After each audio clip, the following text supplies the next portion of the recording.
All right, I know it's just one win, and one win counts the same no matter when it is in the season. There's 162 games. It only counts for one, but I'm telling you, last night's game at Fenway Park should have counted as two wins. It was the biggest win of the season for the Red Sox by far. The momentum shift that was taking place not only after that game and that might take place going forward, but within that game. 3 leads that the Cleveland Indians had on the Red Sox Tuesday night all evaporated by the time that thing was over. The Red Sox were down 5-0 in the second inning and end up winning that game. It's the biggest deficit that they've overcome this season.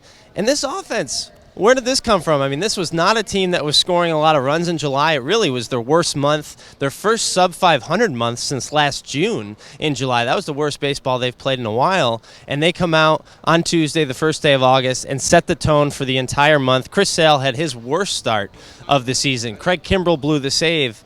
It's not how they drew it up, but the offense came alive. And you got to look at Eduardo Nunez and Rafael Devers, the 2 new guys on this team. Nunez comes in from San Francisco, just brings a spark that this team has been missing. Now, this guy's been hitting third for the Red Sox. He hit third 5 times in his 8-year career leading into the trade to come to the Red Sox, and now he's the 3-hitter. He's doing an outstanding job. Rafael Devers, this kid can play. It's a good thing they didn't go out and get a third baseman because he is the answer, at least for right now. He's certainly looking at. Still not sure about how he's going to handle defense at third base. A couple really nice plays, a couple mistakes. We'll see how that goes. It's going to be a work in progress. This could be a sign of things to come for what's going to happen in August. This team starts playing some better baseball. It certainly looked that way on Tuesday night. I got one more thing for you folks before I let you go.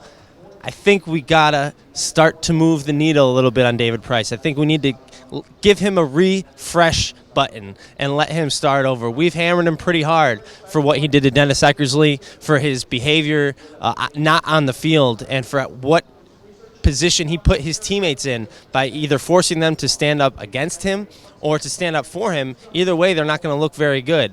But I think it's time we give him a refresh button and let this thing start over. People getting on him for looking frustrated that he got ice thrown on him after the win on Tuesday night.